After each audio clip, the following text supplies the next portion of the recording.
ஸ்ரீ குருவே நம ஸ்ரீ குருவே நம ஸ்ரீ குருவே நம.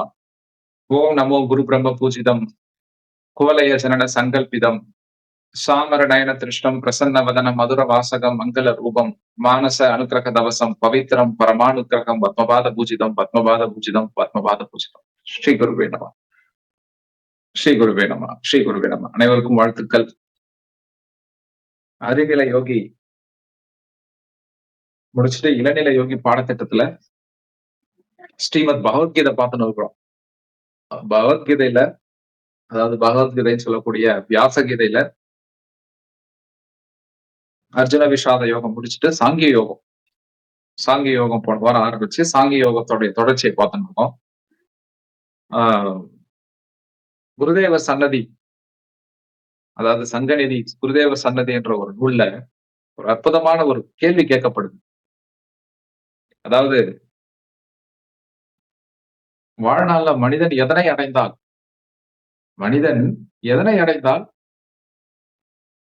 வேறொன்றை அவன் அடைய தேவையில்லை. ஏன்னா நம்ம வாழ்க்கையில எதை எடுத்துட்டாலும் நமக்கு மேலும் மேலும் மேலும் எது பெஸ்ட், அடுத்து என்ன அடுத்து என்ன அடுத்து என்னன்னு போயினே இருக்கணும். ஆனா இந்த கேள்வி பாருங்க, எதனை அடைந்தால் வேறொன்றை அவன் அடைய தேவையில்லை.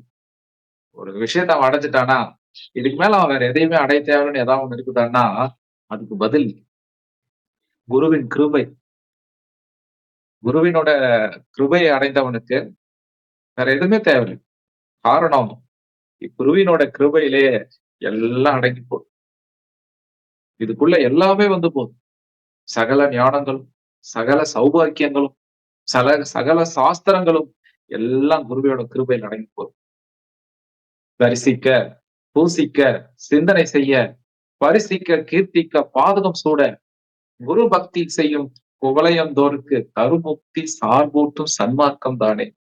இததான் உலகத்தில் குருவுக்கு ஒப்புமில்ல ஞான வித்தைக்கு மேல் ஒன்று மண்ணில் இல்ல சலனத்தில் வாழ்கின்ற மானுடத்தை காக்கும் கமலமல பாதம் காப்பு வச்சேன் அப்படின்றாங்க அம்மா. காரணம், குருவோட கிருபை ஒருத்தனுக்கு கிடைச்சிச்சுன்னா குரு என்ன கொடுக்கிறார்? அற்புதமான இந்த யோக கலையை கொடுக்கிறார். இந்த யோக கலையை ஒருத்தன் பழகி அதை கைவசப்படுத்திட்டானா எல்லாமே அதுக்குள்ள அடங்கி போகுது. எப்படி உடம்பு, உயிர், மனம், ஆன்மா இது ஒன்று இன்னொன்றோட தொடர்பு பட்டு இருக்குதோ, அதே மாதிரி யோகக்கலை இல்லாம குருவோட கிருபை இல்ல, குருவோட கிருபை இல்லாம யோகக்கலை இல்ல. உடம்பு, உயிர், மனம், ஆன்மா எப்படி தொடர்பு பட்டிருக்குதோ ஒன்றோட ஒன்று, அதே மாதிரி யோகக்கலையும் குருவோட கிருபையும் ஒன்றோட தொடர்பு பட்டிருக்கு. குருவோட கிருபை இருந்து இந்த அனுஷ்டானங்களை பண்ணலன்னா, அதனால நம்ம அதனுடைய பயன்களை முழுசா அடைய முடியாது. அதே மாதிரி அனுஷ்டானங்களை என்னதான் நம்ம கைராகியமா பண்ணி குருவோட கிருபை இல்லைன்னா அடுத்த நிலைக்கு நம்ம போக முடியாது. இந்த அற்புதமான இந்த யோக நெறிகள் மனிதன் பழகும் பொழுது அவனுக்கு எல்லா தகுதியும் இது கொடுத்துருக்கு. பகவத்கீதையினுடைய கருவே இந்த யோகம் தான். பாக்குற பகவத்கீதையோட கருவே இந்த யோகம் தான். ஆணி வேரே பகவத்கீதையோடைய வேரே யோகம் தான். ஒரு மரம் இருக்குதுன்னா அந்த மரத்துல ஒரு கிளையில ஏதாவது பாதிப்பு இருந்ததுன்னா அந்த கிளையை மட்டும் வெட்டி எறிஞ்சிடறோம். ஆனா வேர்ல பாதிப்பு இருந்ததுன்னா அந்த மரமே பட்டு போயிடும். அந்த மரமே உபயமில்லாத போயிடும். அந்த மாதிரியா பகவத்கீதையோட அந்த வேறு யோகம் அதை விட்டுட்டு நாம பகவத்கீதையை படிக்கிறதுல ஒரு பயணம் இல்லை. அந்த வேர் நல்லா இருந்ததுன்னா என்ன ஆகும்? அந்த சாராம்சம் எல்லாம் அந்த மரத்துக்கு போகும். எல்லா கிளைகளுக்கும் எல்லாம் போய் அந்த கனிகளும், கிளைகளும், இலைகளும் எல்லாம் அந்த மரத்துல அற்புதமா இருக்கும். இந்த மாதிரியா அந்த யோகம் என்ற அந்த வேர் இதனுடைய சாராம்சம் போச்சுன்னா என்ன ஆகும்? இந்த மரம் நல்லா இருந்ததுன்னா நிழல் கொடுக்கும். இந்த யோகான்ற அந்த வேரோட அந்த சாராம்சம் போச்சுன்னா அஹ் கீதை கீதை என்பது அந்த விருட்சமாகி ஞானம் என்ற அந்த நிழலை இந்த உலகத்துக்கு கொடுக்கும் அப்படின்னா, யோகத்தோட சேர்ந்த அந்த யோக சாராம்சத்தோட யோகம் என்ற அந்த வேரை எடுத்து போற அந்த கீதை மட்டும்தான் மகா விருட்சமா இந்த உலகத்துக்கு ஞானம் என்ற அந்த நிழலை கொடுக்கும். அததான் குருதேவர் வியாச கீதையிலையும் கிருஷ்ண கீதையிலையும் ஞான பாரத்லயும் நமக்கு சொல்ல வர அந்த யோகத்தோட கூடிய பகவத்கீதை தான் நம்ம பார்த்துன்னு இருக்கோம். வகையில போன வாரம் நம்ம அர்ஜுன விஷாத யோகத்துல ஆரம்பிச்சோம். கலங்கி போயிருக்கான் அர்ஜுனன். கலங்கி போயிருக்கிறான். போர்க்களத்துல வந்து கலங்கி போயிருக்கிறான். போர்க்களத்துல வந்து போர் செய்ய வந்துட்டு அங்க கலங்கி போயிருக்க என்ன வேலை இருக்கு? போர் படையில கிருஷ்ணனை வந்து தன்னுடைய அந்த போர் படையை எடுக்க சொல்லிட்டு, தேர எடுக்க சொல்லிட்டு, யார் யாரெல்லாம் வந்துக்கிறாங்க போய் பார்க்குறான். பார்த்தா எல்லா நண்பர்கள், சகோதரர்கள், தன்னுடைய குரு, தன்னை தூக்கி வளர்த்த தன்னுடைய பாட்டனார், தாத்தா, பீஷ்மர் இவங்களெல்லாம் கொண்டுட்டு இந்த ராஜ்யம் நமக்கு வேணுமா? இந்த ராஜ்யம் நமக்கு வேணாம். இவங்களெல்லாம் கொண்டுட்டு ஒரு ராஜ்யம் அடையறத விட, பிச்சை எடுப்பதால் கிடைக்கும் அன்னத்தை உண்பதே மேன்மையை தரும். கிருஷ்ணா, வேண்டாம் கிருஷ்ணா. நான் இந்த இந்த பாவத்த நான் பண்ணல. இந்த போர் நான் செய்ய மாட்டேன்னு கலங்கி போய் உட்கார்றான். உட்கார்றவனுக்கு மகரிஷி வியாசர் கிருஷ்ணன் மூலியமா என்ன தேர்தல சொல்றார்? என்ன அறிவுரைய சொல்றார்? இதான் பகவத்கீதை.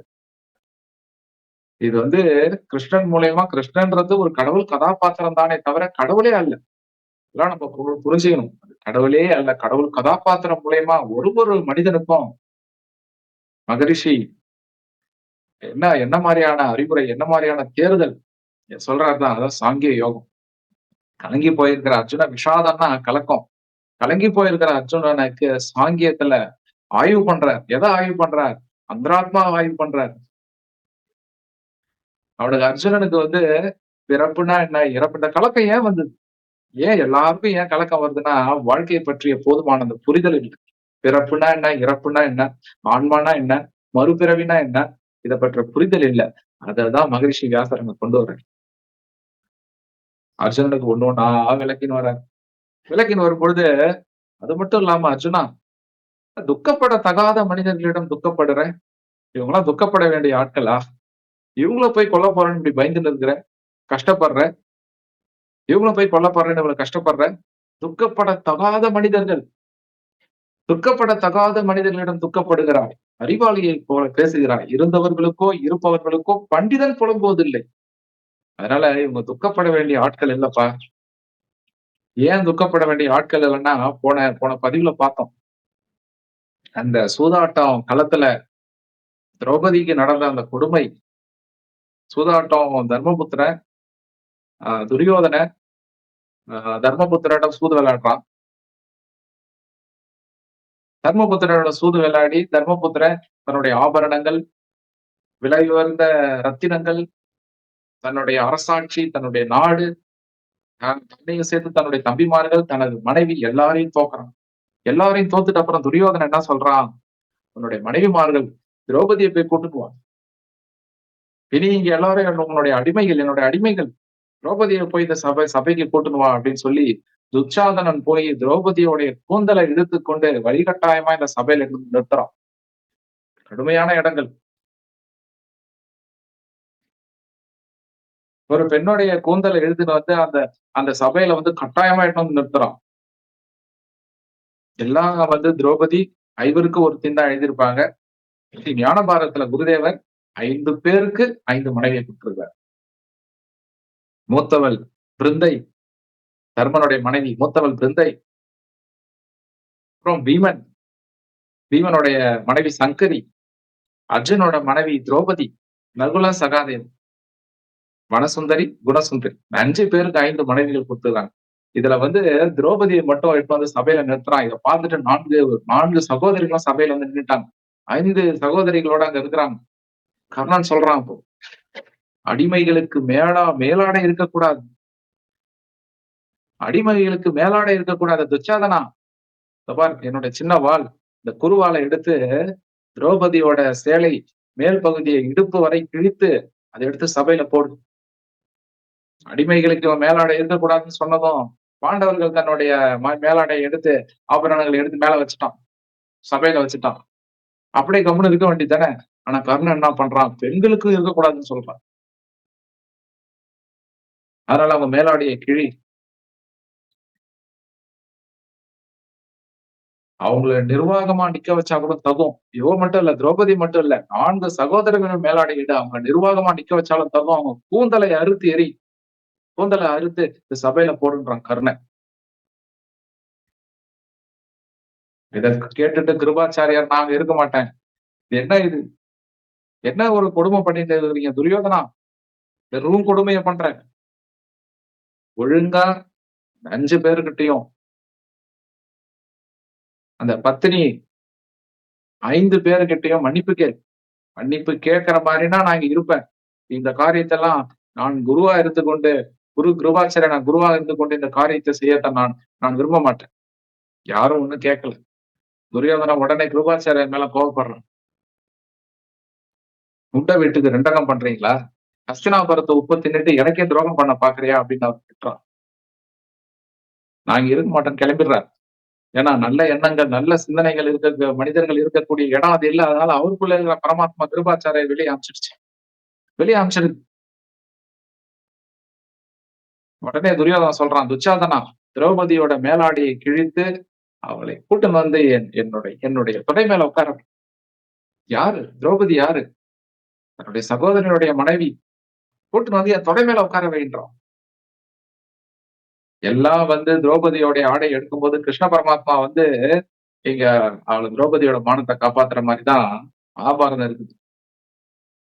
எந்த கிருஷ்ண பரமாத்மா வரப்போறாரு? எந்த கிருஷ்ணன்றது ஒரு கதாபாத்திரம். அது என்ன அது என்ன உண்மையாலுமே கடவுளா? மனிதனுக்கு கஷ்டம் வரும்பொழுது எவ்வளோ எவ்வளோ அதுக்கப்புறம் எவ்வளோ பெண்கள், எவ்வளோ குழந்தைகள் கற்பழிக்கப்பட்டது. எவ்வளோ பெண்கள் துன்புறுத்தப்பட்டாங்க. எந்த கிருஷ்ண பரமாத்மா வந்தார்? யாரும் வரமாட்டாங்க. கிருஷ்ணன் ஒருத்தர் கடவுள் இருந்தா தானே வர்றதுக்கு. அது ஒரு கதாபாத்திரம், அது ஒரு கேரக்டர் அவ்வளவுதான். ஆனா குருதேவர் இங்க என்ன பண்ணியிருக்கிறாரு, ஒரு மாற்றத்த பண்ணியிருக்கிறார். நல்லது, தீயது எல்லாம் நமக்குள்ளயே இருக்குது. கடவுள் நமக்குள்ளே இருக்குது. நல்ல எண்ணங்கள், நல்ல செயல்கள் நம்மள உயர்த்தும். தீய எண்ணங்கள், தீய செயல்கள் நம்மளை தாழ்த்தும். என்ன பண்றாரு? துச்சாதனன் எடுத்துன்னு வந்து திரௌபதி மேலாடையில கை வைக்கும்போது பிருந்தை மூலியமா ஒரு ஆட்டத்த குருதேவர் ஆடி இருக்கிறார். யாரு? தர்மபுத்திரன் யுதிஷ்டனுடைய மனைவி பிருந்தை. இவன் வந்து கர்ணனுடைய வாளை எடுத்து அவன் மேலாடைய கிழிக்க போகும்போது பிருந்தை என்ன பண்றா? துச்சாதனோட இடுப்புல இருந்து வாளை எடுத்து துச்சாதனனுடைய மார்புல ஒரே ஒரு உதைக்கிறா தனது வலது காலால். தடுமாறி போய் துச்சாதனன் கீழே விழறான். யாரும் எதிர்பார்க்காத ஒரு இடம். பாண்டவர்களே அதிர்ச்சி அடையறாங்க. என்ன பண்றா? துரோணர், பீஷ்மர் எல்லாம் அப்படியே ஒரு அமைதியில பாக்குறாங்க. துச்சாதனன் தடுமாறி கீழே விழறான். துச்சாதனுடைய வாள் பளபளத்துன்னு இருக்குது. யார் கையில? பிருந்தை கையில. அத நேரா எடுத்துன்னு போய் துரியோதனோட கழுத்துல அந்த முனைய துரியோதனனோட கழுத்துல வைக்கிறான். கழுத்துல வச்சுட்டு சொல்றா, "துரியோதனா, சூதும் வாதும் உனக்கு வெற்றியை தரும் என்றால் துரியோதனா, சூதும் வாதும் உனக்கு வெற்றியை தரும் என்றால் தர்மமும் சத்தியமும் இந்த வாளும் கூட எனக்கு வெற்றியை தரும்." இத பார்த்துட்டு கர்ணன் உடனே தன்னுடைய இடுப்புல இருக்கிற அந்த உறைவாளை எடுக்க பார்க்கிறான்.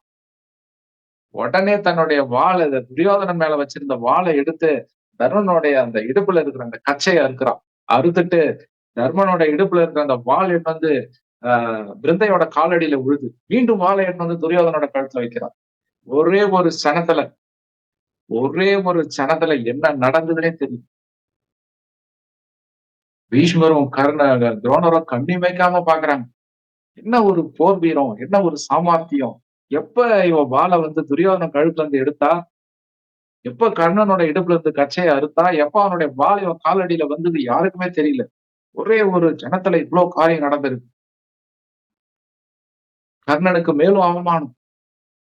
துரியோதனனுக்கு என்ன பண்றதுன்னு தெரியல. இப்படி திரும்ப முடியல, இப்படி பண்ண முடியல. இந்த நிலைய பார்த்துட்டு கர்ணன் என்ன பண்றான்? இவன் 2 கைகள் எடுத்துன்னு அவள வந்து கழுத்தை நெரிக்க வரான்.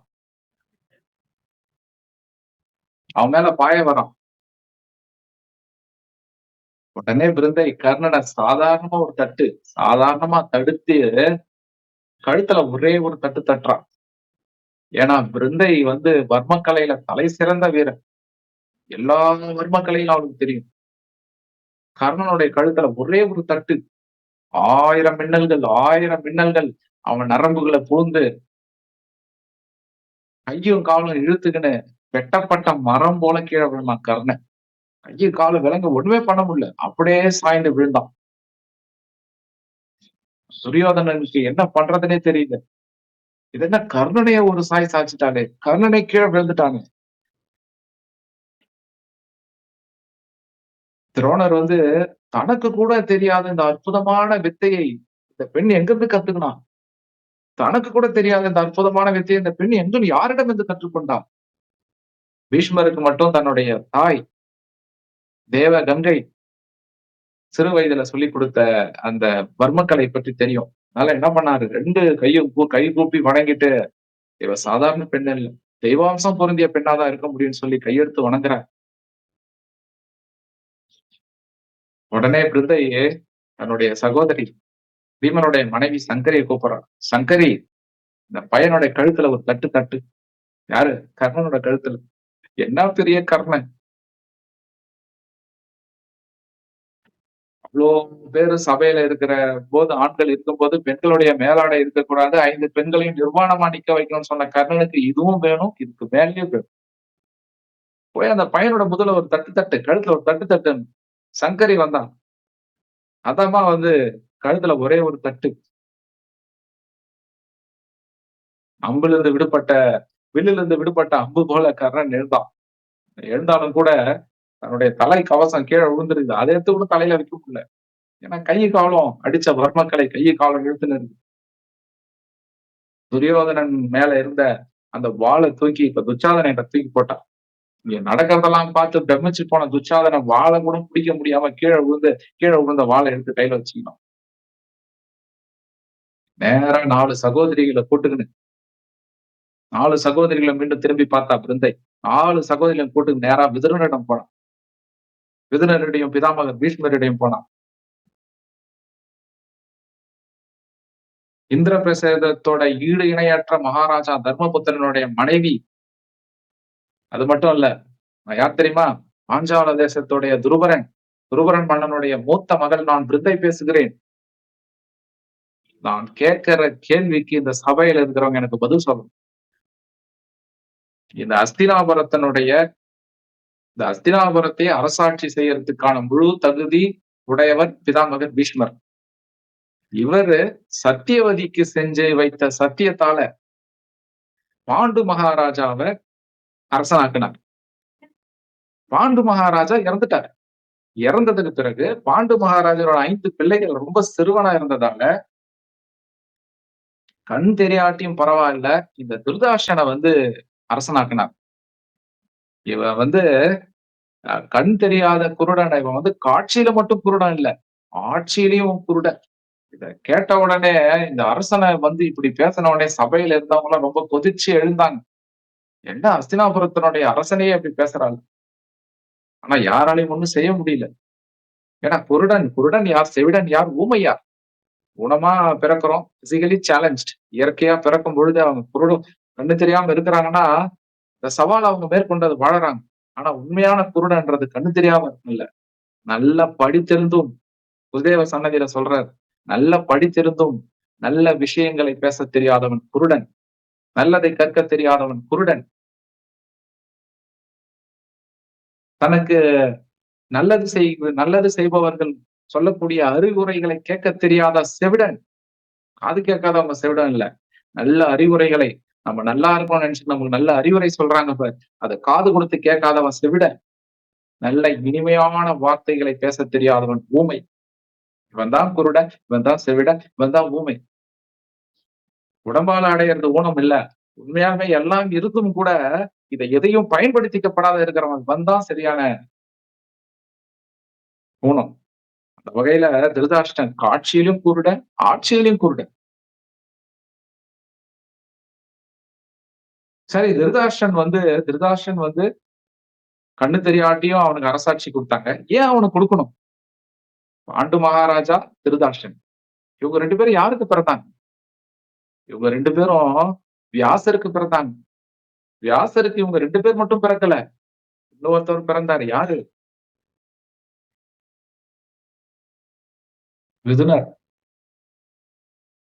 கண்ணு தெரியாத இருக்கிறவனுக்கு இவன் ஏன் அரசாட்சி கொடுக்கணும்? விதுரருக்கு அரசாட்சி கொடுத்திருக்கலாம் இல்ல? ஏன் விருதருக்கு அரசாட்சி கொடுக்கல? அவன் வேலைக்காரிக்கு மகனா பிறந்தார்ன்றதாலயா? சரி, இவரு வேலைக்காரிக்கு மகனாக பிறந்தார். யாரு? ஞானஸ்ருதி.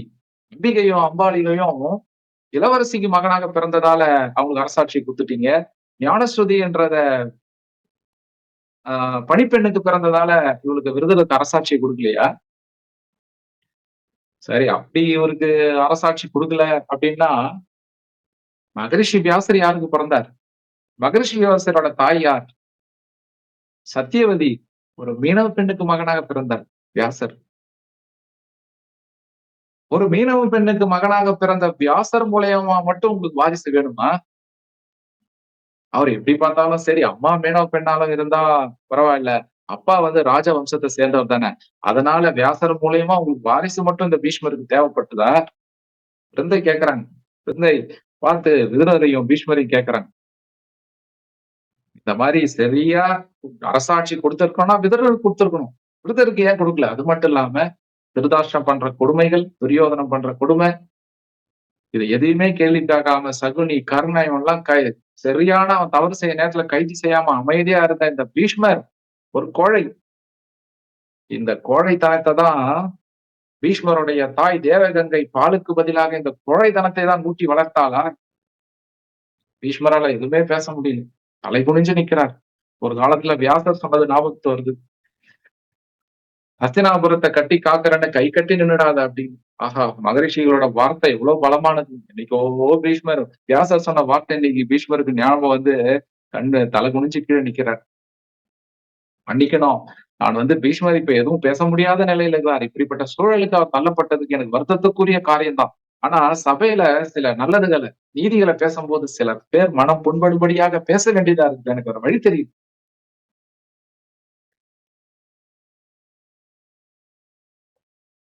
சரி இங்க சூது விளையாண்டீங்க. சூது மையம் தயார் பண்ணீங்க. இது வெள்ளானது எல்லாம் அரசருடைய கட்டுப்பாடுல அரசர்கிட்ட சொல்லி, அவருடைய தலைமையில தான் இது எல்லாம் நடந்தது அப்படின்னா, குலமகளுடைய கூந்தலை இழுத்துன்னு வந்து இந்த சபையில நிறுத்தினதும், பெண்களுடைய மேலாடையை எடுக்கணும்னு சொன்னதும், சகோதரிகளுடன் பார்க்காம என்னோட தங்கைய வந்து அவனை என்னோட தொடை மேல உட்கார வைக்கணும்னு இந்த துரியோதன் சொன்னதும், இதெல்லாம் யாரோட தலைமையில நடக்குது? இந்த கொடுமைகள் எல்லாம் செய்யக்கூடிய ஆள் யார்? இதுக்கெல்லாம் உங்களுக்கு யார் அந்த உரிமையை கொடுத்தது? குழந்தை கேட்கிறான். யார் இருக்கிற தைரியத்துல இதெல்லாம் நீங்க செய்றீங்க? இதுக்கும் இங்க நடக்கிறதுக்கும் எனக்கும் ஒரு சம்பந்தம் இல்லைன்னு நினைச்சுன்னு உட்கார்ந்து இருக்கிறாரே துரோணர். இந்த பார்ப்பன தோகர், அந்தணர் துரோணர் இவரு இருக்கிற தைரியத்துல நடக்குதா? துரோணர் யார் தெரியுமா? இவர் யார் தெரியுமா? ஒரு காலத்துல ஒரு பசுமாட்டுக்கும், ஒரு காணி நிலத்துக்கும் என்னுடைய தந்தை பாஞ்சால தேசத்தினுடைய மன்னர் துருபரனுடைய வாசல்ல கடை வாசல்ல வந்து நின்னார். எதுக்கு? ஒரு பசுமாட்டுக்கும், ஒரு காணி நிலத்துக்கும் வந்து நின்னவர். இன்னைக்கு என்னுடைய தந்தை இவருக்கு செஞ்சது தப்புதான். அதுக்காக தன்னுடைய மாணவன் அர்ஜுனனை விட்டு பகையை தீர்த்துக்கினார். பகையை தீர்த்தாலும் கூட இன்னும் வஞ்சம் மனசுக்குள்ளே இருக்குது போல. அதனாலதான் துருபரனுடைய மகள்கள் நாங்கள் 5 பேரும் அடையக்கூடிய அவமானத்தை பார்த்துக் கொண்டு உள்ளுக்குள்ள சந்தோஷப்பட்டு உட்கார்ந்துகிறாரா இந்த துரோணர். அப்படி உள்ளுக்குள்ள அந்த வஞ்சகத்தை வச்சு அவர் சந்தோஷப்பட்டுன்னு உட்கார்ந்து இருந்தாருன்னா, தூய்மை உள்ள அந்தன குலத்துக்கு இந்த துரோணர் ஒரு அவமான சின்னம். தன்னுடைய மாணவர்கள் தானே. துரியோதனன் யார்? தன்னுடைய மாணவன். அவனோட தம்பி. இவங்களோட தம்பிமார்களை நீங்க செய்யறது தப்புன்னு ஒரே ஒரு வார்த்தை தட்டி கேட்காம அவன் செய்யற தவறுகளுக்கெல்லாம் அவன் கம்முன்னு இருந்துட்டு அவனிடம் பொருள் வாங்கி கொண்டு இப்படி வைத்த வளர்ச்சின்னு உட்கார்ந்துனதுக்கு பதிலாக கையில இருக்கிற வில்லையும் அஸ்திரத்தையும் தூக்கி போட்டு புரோகிதம் செஞ்சு பொழைச்சிக்கலாம் அல்லது பிச்சை எடுத்து பொழைச்சிக்கலாம். ரோனர் அங்கேயே செத்துட்டார். வெந்தை கேட்ட அந்த கேள்வி ஒரு வார்த்தையும் கேட்ட உடனே யாரு? துரோணருடைய மகன் அஸ்வத்தாமன் பொங்கி எழுந்தான். பிருந்தை பார்த்தா, சிறுவனே பொறு, என்ன சொல்லுற? நான் நினைச்சேன் அப்படின்னா நான் நினைச்சேன்னா நீ நிக்கிற இடத்துல அப்படியே நின்னுடுவ. அதுவும் ஒரு போர்க்கலை தான், அது உனக்கு தெரியாது. அதனால அந்தன சிறுவனான நீ அப்படியே அமைதியா உட்காரு அப்படின்னு சொல்லிட்டா. அப்படியே அமைதியா உட்கார் அப்படின்னு சொல்லிட்டு நேரா துரியோதனிடம் போனான். துரியோதனிடம் போய் தன்னுடைய கூந்தலை வலுவாக உதறினான். அவளுடைய செய்கையை பார்த்துட்டு கர்ணனுக்கு கோபம் வந்து கூந்தல வலுவா உதாரணத்த பார்த்துட்டு கர்ணன் கோவப்பட்டான். நேற்று இருந்தே சொன்னான். "என்ன கர்ணா, தேரோட்டி மகனே, சோற்றுக்காக வயிற்ற வளர்த்துக் கொண்டிருக்கிறாரே துரோணர். அவர மாரி தான் நீயும். அவர மாரி தான் நீயும். அடிமைகளுக்கு மேலாடை இருக்கக்கூடாதுன்ற விதியை சரியான நேரத்தில் நினைவுபடுத்திய அடிமையே. அடிமைகளுக்கு மேலாடை இருக்கக்கூடாது என்று சரியான நேரத்தில் நினைவுபடுத்திய அடிமையே. அங்க தேசத்த உனக்கு தர்மமா போட்டான் துரியோதனன். தர்மமா போட்ட அரசாட்சிய வச்சீன்னா, நீ சத்திரியன் ஆயிடுவியா? தூக்கி எறிந்த எலும்பு துண்டுகளை எடுத்துக்கொண்டு திண்ணை மேல் உட்கார்ந்து கொண்டிருக்கும் நாயும் நீயும் ஒன்றுதான் கர்ணா. தூக்கி எறிந்த எலும்பு துண்டுகளை எடுத்துக்கொண்டு திண்ணை மேல் உட்கார்ந்து கொண்டிருக்கும் நாயும் நீயும் ஒன்றுதான் கர்ணா. என்ன கர்ணா பெரிய மகா பிரபு. என்ன மகா பிரபு. அத்தனை ஆண்கள் இருக்கும் பொழுது, அவ்வளோ பேர் ஒரு சபையில பெண்களுடைய மேலாடை எடுக்க சொன்னதும், அவங்க 5 பேரு நிர்வாணமா இருந்தாலும் தகுன்னு சொன்ன கர்ணனுக்கு இதுவும் வேணும், இதுக்கு துரோணர் வந்து மாணவர்களோட வீரத்தெல்லாம் காமிக்கிறதுக்கு பெரிய மைதானம் வச்சாரு. அதுல வந்து எனக்கு இந்த அஸ்திரம் தெரியும், அது தெரியும் வந்து நின்னியே. வந்து நின்னுட்டு ஏகலைவனிட படுதோல்வி அடைஞ்சு அவமானப்பட்டு போனியே, அதையும் மறந்துட்டியா? உனக்கு அங்க தேசத்த குடுத்தானே துரியோதனன். என்னுடைய தந்தை துருபரன கைது செய்ய வந்து அவமானம் பட்டு போனியே, அதையும் மறந்துட்டியா? வில்லு எடுத்த இடத்தையெல்லாம் தோல்வி. உன்ன போய் நம்பின்னு இருக்கிறாங்க. நீயே ஒரு கோழை. உன்ன நம்பின்னு இருக்கிறான் இவன் ஒரு கோழை. பெண்களுடைய மேலாடை உனக்கு அவ்வளோ சாதாரணமா, அவ்வளோ இலகாரமா போச்சா? தாயின் மார்பகத்தில் பாலுண்டி வளராத அனாதை பயலே. தாயின் மார்பகத்தில் பாலுண்டி வளராத அனாதை பயலே. நீ மட்டும் பெண்ணாக பிறந்திருந்தால், கர்ணா, நீ மட்டும் பெண்ணாக பிறந்திருந்தால் விபச்சாரத்தில் கொடிகட்டி பிறந்திருப்பாய். ஒரு வார்த்தையும் பார்க்கணும். நீ மட்டும் பெண்ணாக பிறந்திருந்தால் விபச்சாரத்தில் கொடிகட்டு பிறந்திருப்பாய். உன்னுடைய ஆயுள் முடிகிற வரைக்கும் விலை மாந்தர்களுடைய துணியை துவைத்து போட வேண்டிய தண்டனை உனக்கு தர வேண்டும். உன் முகத்தில் 1000 பெண்களை கொண்டு துப்பினாலும் அது தகும். சேர்த்தே போயிட்டான் கர்ணன். இதுக்கு மேல இந்த பெண் குலத்துக்கு ஒரு ஒரு ஒரு அவமானம் ஏற்படுதுன்னா இது கர்ணனுக்கு கேட்கிற வார்த்தை இல்ல. ஒரு மனிதனுக்கும் குருதேவர் கொடுக்கிற வார்த்தை. பதிலடி. சபையில இருந்த எல்லாருக்குமே கேட்ட மாதிரி இருந்துச்சு. ஒருத்தர் சாகும் வரை பிருந்தை கேட்ட வார்த்தைகள் அவங்க துன்புறுத்த போது இங்கே எல்லாம் பிணமாயிட்டான். இவன்ல போய் கொல்றதுக்கு நீ வந்து யோசிச்சுன்னு இருக்கிற. துக்கப்படத்தகாத மனிதர்களிடம் துக்கப்படுகிறாய், அறிவாளியை போல பேசுகிறாய், இறந்தவர்களுக்கோ இருப்பவர்களுக்கோ பண்டிதன் புலம்புவதில்லை அர்ஜுனா. இவனுக்கு போய் யோசிச்சுன்னு இருக்கிற. இவ்வளவு கேள்வி கேட்டதும் கர்ணனுக்கு இவளை இங்கே நசுக்கி போட்டுடணும் அப்படின்னு தோணுது. ஆனா வாங்கின அந்த வர்மக்கலை அடி, வர்மக்கலை என்பது நம்மளுடைய உடம்புல இருக்கிற அந்த வர்ம முடிச்சுகள், நரம்பு முடிச்சுகள். எதனா ஒரு பாயிண்ட்ல அங்க தட்டினாங்கன்னா மீண்டும் அந்த வர்மக்கலை தெரிந்தவங்களாதான் ரிலீஸ் பண்ண முடியும். உடம்பு எல்லாமே வர்ம முடிச்சுகள் தானே, நரம்பு முடிச்சுகள் தானே. அந்த நரம்பு முடிச்சுகளை தட்டுறதான். ஏற்கனவே தட்டின தட்டு ஒரு பக்கம் கையும் காலும் இழுக்குது. கர்ணனுக்கு முடியல. துரியோதனை இவ்வளவு பேசிட்ட அப்புறம் இவளை வெளியே உயிரோட விடவே கூடாது. தன்னுடைய கதாயுதத்தை கையில எடுத்தான் இவளை அடிக்கிறதுக்கு. பிருந்தை பார்த்தா, என்ன துரியோதனா, உன்னுடைய கதாயுதத்தை எடுக்கிறியா? ஹஸ்தினாபுரத்தின் துர்பாக்கியமே, அரச குலத்தின் அவமான சின்னமே. யார? துரியோதனன். ஹஸ்தினாபுரத்தின் துர்பாக்கியம் நீ. அரச குலத்தினுடைய அவமான சின்னம். நீ உன்னோட கதாயுதத்தை எடுத்து என்ன அடிக்க போறியா? உங்களெல்லாம் எதிர்க்கிறதுக்கும் அடிக்கிறதுக்கும் எனக்கு வில்லோ அம்போலாம் தேவையில்லை. சின்ன ஒரு துரும்பு இருந்தா போதும். ஒரே ஒரு துரும்பு இருந்தா போதும். இப்ப அது கூட எனக்கு தேவையில்லை. இந்த மேலாடை இதுதானே கேட்டீங்க? திரௌபதியோட மேலாடை இதுதானே கேட்டீங்க?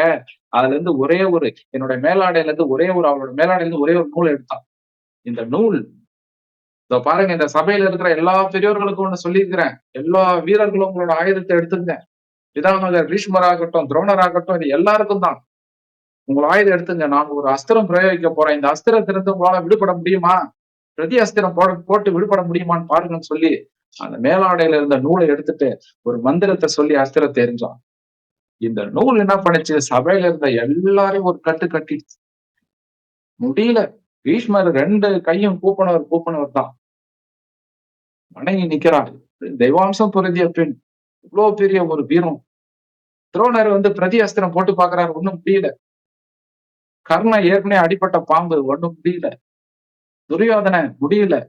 எல்லாம் அந்த நூல்ல மாட்டிக்கொண்டு, நூல்ல சிக்கிக்கொண்டு, ஒண்ணுமே பிரதி அஸ்திரம் போட முடியாம தவிச்சு போய் நின்னானுங்க. மாவீரனான அர்ஜுனன் திகைத்து போய் நின்னு பார்த்தான். எப்பேற்பட்ட வீரம்! ஆஹா! அப்புறமா பிருந்தையே அதுக்கு ஒரு பிரதி அஸ்திரத்தை போட்டு இவங்க எல்லாத்தையும் விடுவிச்சா. பாத்துக்கினியா துரியோதனா? எங்க உன் கதாயுதத்தை இப்ப எடு பார்ப்போம் அப்படின்னா. ஒண்ணுமே முடியாம அமைதியா நின்னான். அப்படியே சகுனி கிட்ட போனான். இது அஸ்தினாபுரத்துல பூந்து இருக்கிற நச்சு கிருமி இந்த சகுனி. சகுனி இருக்கிறானே அஸ்தினாபுரத்தினோட நச்சு கிருமி. இந்த நச்சு கிருமியை இங்கேயே நான் நசுக்கி போட்டுருவேன். இப்ப நினைச்சனா கூட இந்த நச்சு கிருமி இங்கேயே நசுக்கி போட்டுருவேன். ஏன் தெரியுமா விட்டு வச்சிருக்கிறேன்? ஒரே ஒரு காரணம் தான். இந்த நச்சு கிருமி தான் உங்களை பூண்டோட அழிக்கக்கூடிய ஆயுதம். ஒரு காரியத்துக்காக தான் விட்டு வச்சிருக்கு. துரியோதனா உன்னையும் உன் தம்பிமார்களையும் நல்லா கேட்டுக்கோ. உங்களை அழிக்கக்கூடிய ஒரே ஒரு ஆயுதம் இந்த சகுனி தான். அதனால அவனை விட்டு வைக்கிறேன். நியாயமா பார்த்தா ஒரு மகாராஜா இன்னொரு மகாராஜாவோட நேருக்கு நேர் வந்து பகடை விளையாடி இருக்கு. இந்திர பிரதேசத்தோட மகாராஜா தர்ம யாரு கூட பகடை விளையாடி இருக்கணும்? திருதாஷ்டிரன் கூட பகடை விளையாடி இருக்கணும். சரி, திருதாஷ்டிரனுக்கு கண்ணு தெரியாது. பகடை கூடமா உருட்ட தெரியாது. சரி, பகடை உருட்ட தெரியலனா அவனுடைய மகன் சின்ன குருடன் துரியோதனா, நீ உட்காந்து விளையாடி இருக்க வேண்டியது தானே. அதை விட்டுட்டு சோத்துக்காக தங்கையோட முந்தானை பின்னாடி வந்து உட்காந்துக்கிறானே இந்த சகுனி, நச்சுக்கிருமி சகுனி, இவனை உட்கார வச்சா விளையாடன. ஒரு காட்டு சிங்கத்துக்கு எதிரா 2 சிறுநெறிகள் எப்படி விளையாட முடியும்? இந்த போட்டி எப்படி செல்லும்? அதுக்கு பதிலா ஏன் கூட பகடை விளையாடுறீங்களா? எனக்கு பகடை விளையாட தெரியும். சகுனி கையில இருந்து 2 பகடைய புடுங்கினான். புடுங்கிட்டு இப்ப நான் இந்த சபையில இருக்கிறவங்க எல்லாரும் பாத்துங்க. சபையில சூதாட்டர் களத்தில் கூடியிருக்கும் எல்லா மூடர்களும் பாத்துக்குங்க. இப்ப நான் பகடையை உருட்ட போறேன். சகுனி, சோத்து பிச்சைக்காரனை சகுனி, உனக்கு என்ன வேணும்னு சொல். சகுனி நிலை குலைந்து போனான். நினைச்சான், அப்பா இவளுக்கு பதிலா அந்த கிருஷ்ண பரமாத்மாவே தேவலாம் பொழுது, அந்த கிருஷ்ணனே தேவலாம் பொழுது, இவ எந்த நேரத்துல என்ன பேசுவா என்ன செய்வானே தெரியாம நடுங்கி போய் உட்கார்ந்து இருக்கிறான் சகுனி. நடுக்கத்துல உட்கார்ந்து இருக்கிறான். இவன் அப்படி சிந்திச்சுன்னு இருக்கும் போதே பிருந்தை கூப்பிடுறான். என்ன சிறு நரியே, நான் சொன்னது உன் காதில் விழுந்ததா? என்ன வேணும் சொல். 6 வேணும் நான் சகுனி. பிருந்தை பகடைய உருட்டினா 6 விழுந்தது.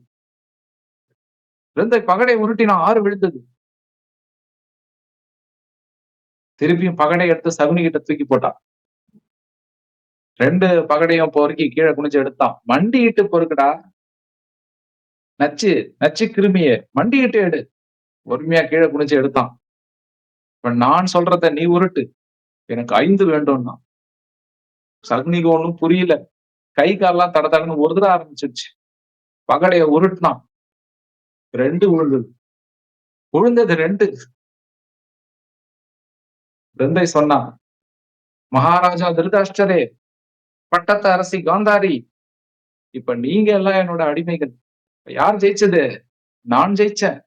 அதனால நீங்க உங்களுடைய 100 பிள்ளைகள், 100 மருமகள்கள், ஒரு மகன் இருக்கிறாங்க, அந்த மகன் அவனுடைய மருமகன், இந்த 101 பேரும் எல்லாம் இங்க வரணும்.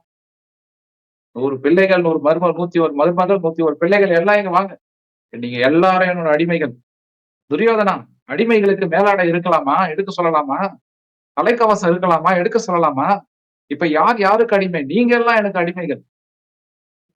துரியோதனா உடனே தன்னை சமாளிச்சுக்கின்னு ஒன்னும் பேச முடியல. சமாளிச்சுன்னு சொல்றான், கேப்பார், நிபந்தனைப்படி, சூதினோட நிபந்தனைப்படி நீ தோத்து அடிமை ஆயிட்ட. அடிமைக்கு இங்க சூது விளையாடுறதுக்கு வேலையே இல்ல. நீயே இங்க மாயாஜால வித்தெல்லாம் காமிச்சுன்னு இருக்காத. உன்னுடைய கணவர் தர்மபுத்திரனுடைய சம்மதத்தோட தான் என் மாமா சகுனி உட்காந்து சூது விளையாடினார். இவருடைய சம்மதத்தோட தான் சூது விளையாடினார். சூது விளையாட்டத்துல எல்லாத்தையும் தோத்தான். நாட்ட தோத்தான். அந்த தம்பிமார்கள அவனையும் சேர்த்து தம்பிமார்களையும் தோத்தான். உங்களையும் தோத்துட்டான். நீங்க எல்லாம் இப்ப அடிமைகள். அடிமைகளுக்கு அனுக்கிரகம் பண்ணி சொல்றதுக்கு கூட அங்க தகுதி இல்ல. நீ என்ன இங்க சூதுலாம் விளையாடின்னு மாயாஜாலம் காமிச்சுட்டு இருக்கிற? அப்படின்னா. தர்மபுத்திரன் உடனே உடனே தர்மனை பார்த்தான். தர்மன் தலை குனிஞ்சு நின்னான். சூதாட்டத்தினுடைய கொடுமையை காமிக்கிறார். நல்லா புரிஞ்சுக்கணும். மகரிஷி ஏன் இவ்வளவு இடங்களை நம்மளுக்கு கொண்டு வந்து நிறுத்துறார்? சூதுன்றது அந்த காலத்துல இருந்ததை விட இன்னைக்கு மகா கொடூரமா இருக்குது. டெக்னாலஜி டெவலப்மெண்ட்ன்ற பேர்ல இன்னைக்கு நமக்கு இருக்கிற அந்த சூது இன்னைக்கு இருக்கிற இளைய சமுதாயத்தை அழிக்கக்கூடிய நிலையில இருக்கு. அதுல இருந்தெல்லாம் நம்ம விலைக்கு வந்துடணும். தர்மம் தலை குனிஞ்சு நிக்கிறான். அந்த தலை குனிவுக்கு எது காரணமா இருக்குது? சூதுதான் காரணமா இருக்கு. தர்மபுத்திரன் ரொம்ப எல்லா இடத்துலயும் தலை நிமிர்ந்த இந்த தர்மம் ஒரு இடத்துல தலை குனிஞ்சு வெக்கப்பட்டு இருந்தானா அந்த சூதாட்ட களத்துலதான்.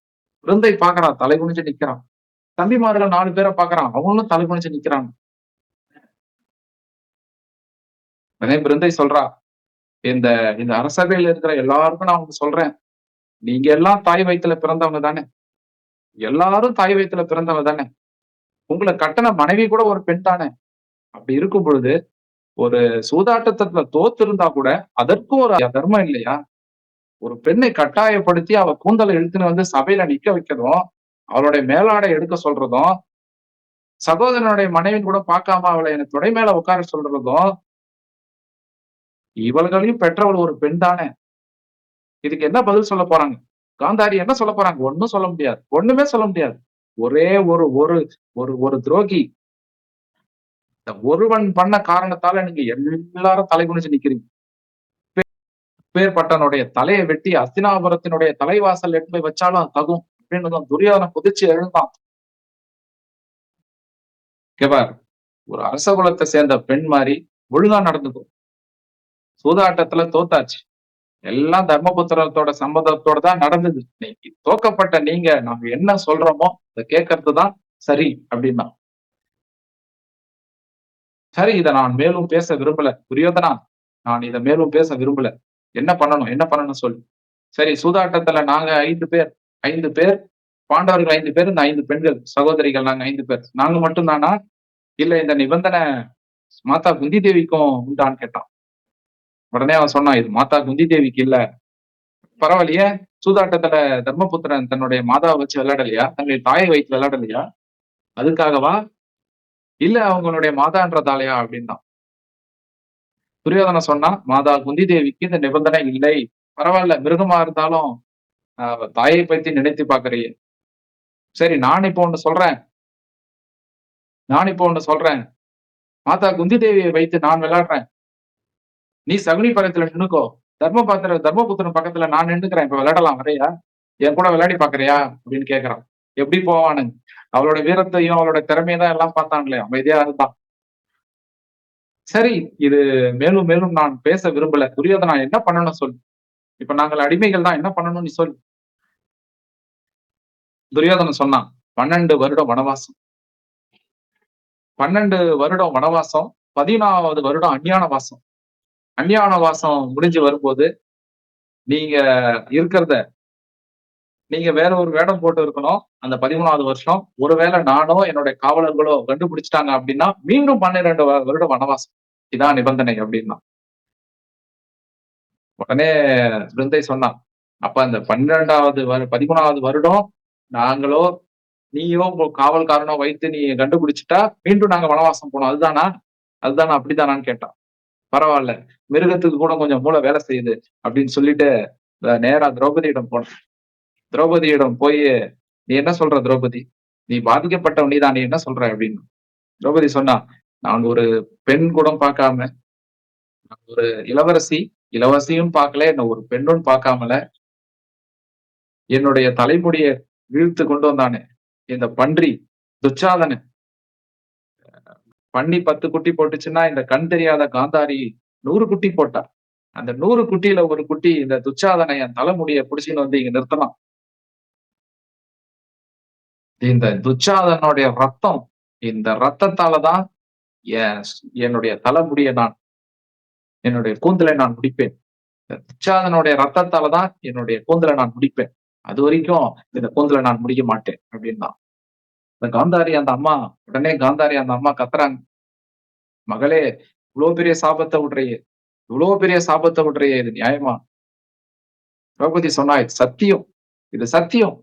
இந்த துச்சாதனுடைய ரத்தத்தால தான் இந்த கூந்தலை முடிவேன், இது சத்தியம் அப்படின்னு. இப்ப போட்ட அந்த சத்தியம், வானம் இருண்டது, நரிகள் ஊளை விட்டது, பூமி அரண்டு போச்சு. விருந்தை சொன்னா, திரௌபதி இவ்வளவு பெரிய சத்தியத்தை நீ இடுவன் நான் கூட எதிர்பார்க்கல. நல்லது, நல்ல விஷயம் உங்களுக்கு வேணும். இதுவும் வேணும், இதுக்கு மேலேயும் வேணும் அப்படின்னு சொல்லிட்டு உடனே சத்தம் போட்டான். எல்லாம் தோத்துட்ட சூதாட்டத்துல தோத்துட்டு தலை குனிஞ்சு நிக்கிறான். துரியோதனா 13 வருட காலம் 13 வருட காலம் வனவாசம் முடிச்சு வந்தனா உன்னையும் உன் தம்பிமார்களையும் யுத்தத்துல சந்திக்கிறேன். உன்னையும் உன் தம்பிமார்களையும் யுத்தத்துல சந்திக்கிறேன். துச்சாதனனை வந்து என் கையில தான் சாக போறான். துச்சாதனனை அடித்து அவன் மார்பை பிளந்து அந்த ரத்தத்தை குடிப்பேன். அந்த ரத்தத்தால் திரௌபதியோடைய சபதத்தை முடித்து வைப்பேன். என்னோட தம்பி அர்ஜுனன் இருக்கிறான் பார், அவன் கர்ணனை கொல்லுவான். சகாதேவ சகுனிய கொல்வான்.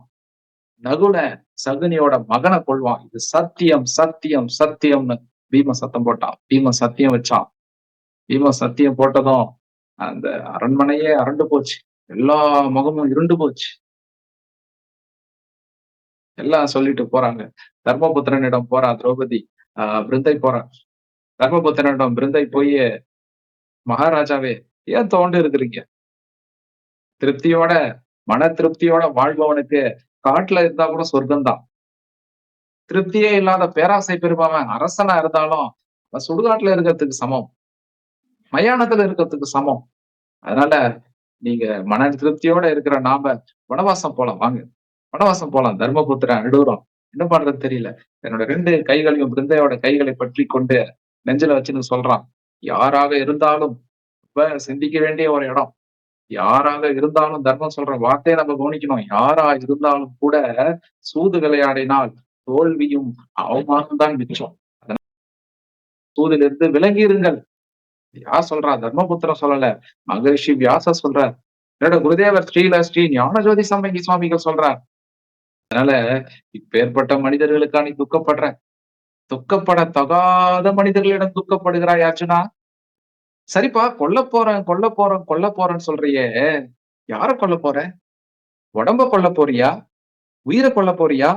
ஆத்மாவை கொல்ல போறியா? உடம்பு வேற, உயிர் வேற, ஆத்மா வேறயா? ஆமா, உடம்பு வேற, உயிர் வேற, மனம் வேற, ஆத்மா வேறதான். அர்ஜுனன் கேட்கிறான், உடம்பு என்பது ஒரு ஜடம் அர்ஜுனா. இந்த உடம்பு என்பது ஒரு ஜடம். உயிர் என்பது அதுல ஒரு ஏக்கம் ஏங்கின்னு இருக்குது. இந்த உடம்பு உள்ள ஒரு ஜடமா இருந்த இந்த உயிரை ஏக்கம் வச்சு அவன் கர்ம பந்தத்துக்கெல்லாம் காரணமா இருந்தது எது தெரியுமா? ஆத்மா என்ற அந்த மனதின் பதிவுகள். உன்னால அழிக்க முடியும், அழிக்க முடியும்னா அவன் உடம்பதான் அழிக்க முடியும். அவன் ஆத்மாவில என்ன பண்ண முடியும்? எவ்வளவு பெரிய அந்த உலகியல் விஷயத்த கொண்டு வந்துட்டு அர்ஜுனனுக்கு அந்த ஆத்ம தத்துவத்தை எடுத்து வந்து நிறுத்துறார். ஒரு மனிதனும் ரொம்ப கவனமா கேட்க வேண்டிய இடம். நம்ம என்ன நினைக்கிறோம்? இந்த உடம்பு ஒரு நிரந்தரமானது. இந்த உடம்பு தான் எல்லாம் நினைச்சுன்னு வாழ்ந்து இருக்கிறோம். நான் வாழற காலத்துல இந்த உடம்பையாவது சரியா வச்சுக்கிறோமா? அதுவும் கிடையாது. இந்த உடம்பால பல துன்பங்கள், நோய் நொடிகள், அவஸ்தைகள் படுறோம். இந்த உடம்பால நாம் அடைகின்ற இன்பங்கள் ரொம்ப கம்மி. இந்த உடம்பால நாம் அடைகின்ற துன்பங்களே ரொம்ப அதிகம். ஆனா இந்த அழியக்கூடிய உடம்பு தான் நிரந்தரம் நினைச்சுட்டு இருக்கிறோம். அந்த அழியக்கூடிய உடம்புக்குள்ள அழியாத ஆத்மா இருக்குது நாங்க சொல்றாரு மகரிஷி. இவ்வளவு பெரிய உலக தத்துவத்தை வந்து நிறுத்துறாரு பாருங்க. அதனால நீ கொல்ல போறன்றிய, நீ உடம்பதான் கொல்ல முடியும். ஆத்மாவனால என்ன பண்ண முடியும்? ஆண் இல்லை, பெண் இல்லை, அணி இல்லை, இந்த ஆத்மன் உடல் கொள்ள சலிப்பதில்லை. ஞானம் வரும் வரை பிறவி அடி, அந்த ஞானம் வந்த பின் முக்தி அடி. அது ஆண் இல்ல, பெண் இல்ல, யாரா இருந்தாலும் அந்த ஆத்மா உடம்பு எடுக்குது. ஞானம் வரும் வரை பிறவி அடி, ஞானம் வந்த பின் முக்தி அடி. அம்மா தடக பாராட்டியார் சொன்னது. மகரிஷி வியாசர் அங்க சொல்றாரு. அதனால இந்த ஆத்மாவனால ஒண்ணும் பண்ண முடியாது. அந்த ஆத்மாவை நீரினால் நினைக்க முடியாது, காற்றினால் உறைய வைக்க முடியாது, நெருப்பால் எரிக்க முடியாது, ஆயுதத்தால் வெட்ட முடியாது, ஒண்ணும் பண்ண முடியாது. உடம்பதான் உன்னால அதால பண்ண முடியும். இவெல்லாம் என்னைக்கோ செத்துட்டான். விருந்தை கேட்ட கேள்வியில என்னைக்கோ செத்துட்டானுங்க. நடைப்பணமா நின்று இருக்கிறானுங்க. இவனை போய் கொல்ல போய் கவலைப்பட்டு இருக்கிற. அப்படியே நீ கொண்டாலும் உடம்ப தான் கொல்ல முடியும். ஆத்மா அவன் செய்த வினை பயன்கள்படி மீண்டும் பிறக்கும். ஆத்மா தத்துவத்தை வந்து நிறுத்துறார். அர்ஜுனா நல்லா கேட்டுக்கோ.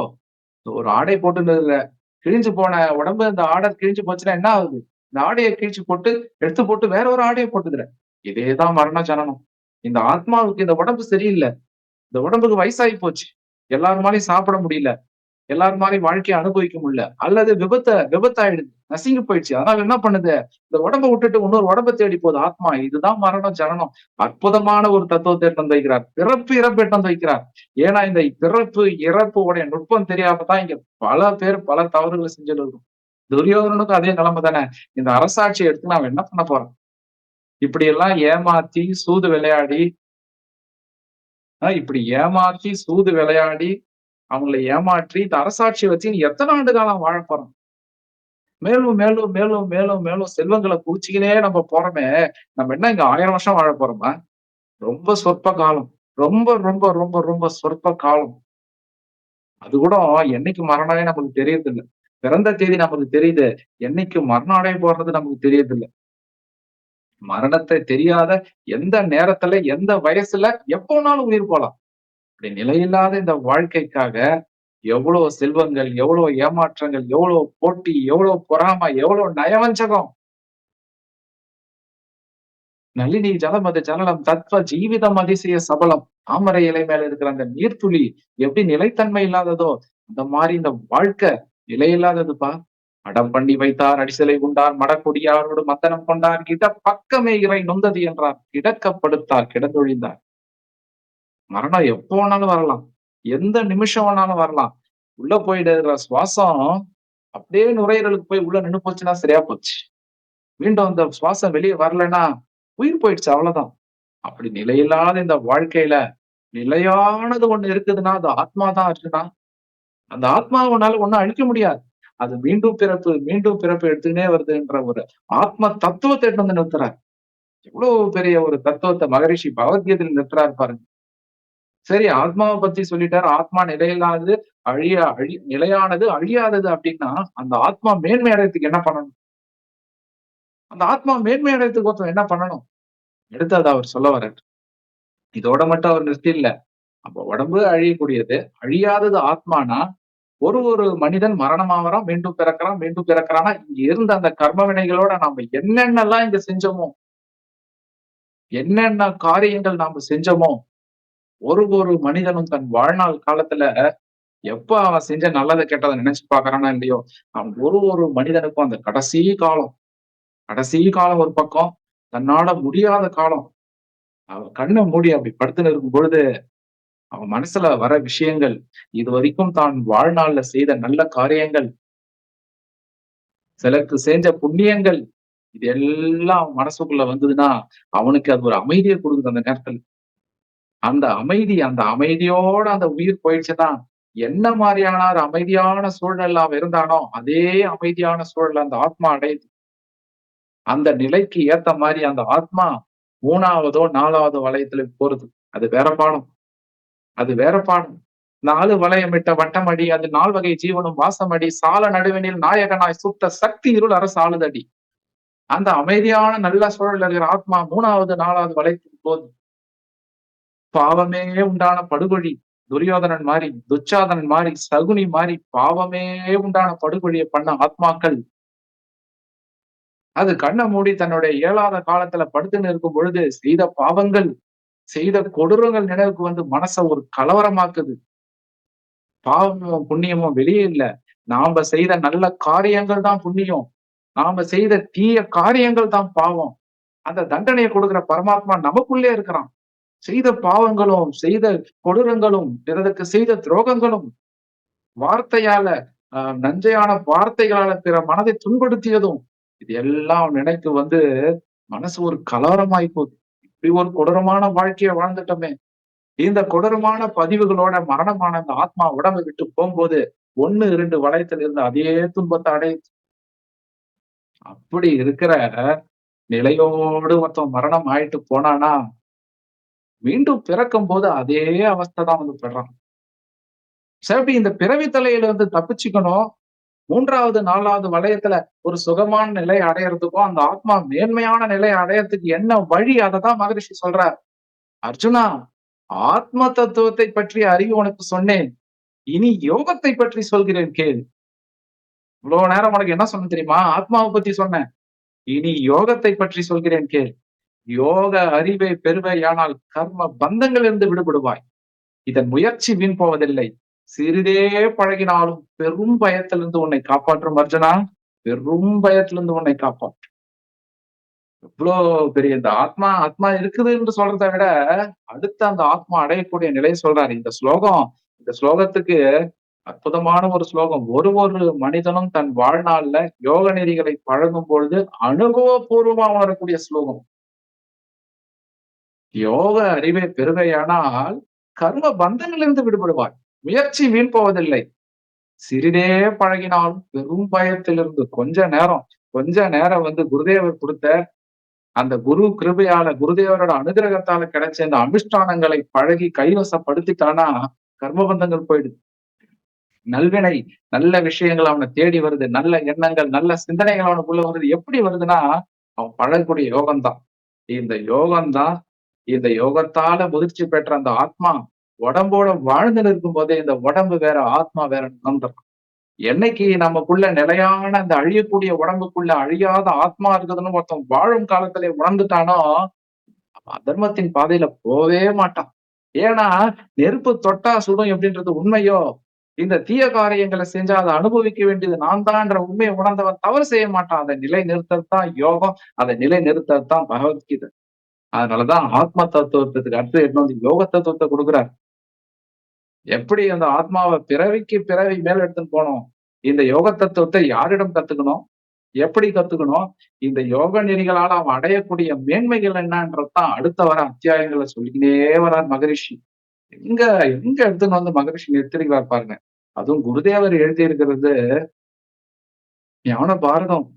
ஒரு வரியும் திரௌபதிக்கு பண்ண அந்த தாக்கம், குருதேவரோட மனசுல இருந்த அந்த தாக்கம், இப்படி ஒரு கதாபாத்திரம், அந்த கதாபாத்திரத்தால அவருக்கு அடைந்த அந்த இப்படி அந்த பெண் அடைந்த அந்த துன்பம், இன்னைக்கு பிருந்தை மூலயமா அந்த துன்பத்துக்கெல்லாம் ஒரு விடுதலை.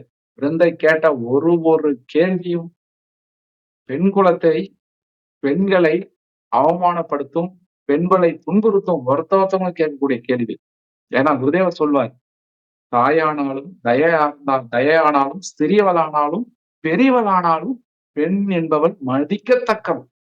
அப்பேற்பட்ட அந்த பெண் குலத்துக்கு ஏற்பட்ட அந்த அவமானம் இன்னைக்கு பிருந்தை மூலம் அதே பெண் மூலயமா குருதேவர் சரி செஞ்சுட்டார். ஒருத்தரும் ஞான பாரதத்தை படிக்கணும்.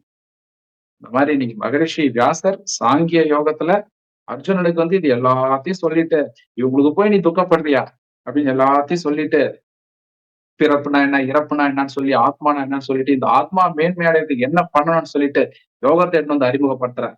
இனி வரப்போற பதிவுகள்ல இந்த ஆத்மா அடையக்கூடிய நிலை, இந்த யோகத்தை ஒருவன் பழகுவதால அவன் என்ன மாதிரியான நிலைகள் எல்லாம் அடையறான். இது வெறும் பாடம் அல்ல. இதே குருதேவர் சொல்லி கொடுத்த இந்த யோக நெறிகளை கிட்டத்தட்ட 15 ஆண்டுகள் வரை, 15 ஆண்டுகளுக்கு மேல் பழகியதால மகரிஷி வியாசர் அதை எழுதியிருக்கிறாருன்னா அது அனுபவபூர்வமா உணர்ந்ததால்தான் இந்த பாடத்தை என்னால் எடுக்க முடியுது. இந்த அனுபவபூர்வமான பாடத்தை உங்களோட பகிர்ந்துக்கிறதுக்கு காரணம், குருதேவரோட எண்ணம் இந்த அற்புதமான இந்த யோக செல்வம் இந்த மானுட சமுதாயம் முழுவதும் போய் சேரணும்ன்றதுதான். அடுத்த வர ஒரு அத்தியாயத்திலையும் நம்ம பார்க்கலாம். சாங்கிய யோகத்துல அடுத்தது மகரிஷி யோக தத்துவத்துல என்ன சொல்றார் அப்படின்றத பார்ப்போம். இந்த வாரம் இந்த வகுப்பு முடிச்சது. அடுத்த வாரம் நம்ம சாங்கிய யோகத்தினுடைய தொடர்ச்சியை சந்திப்போம்.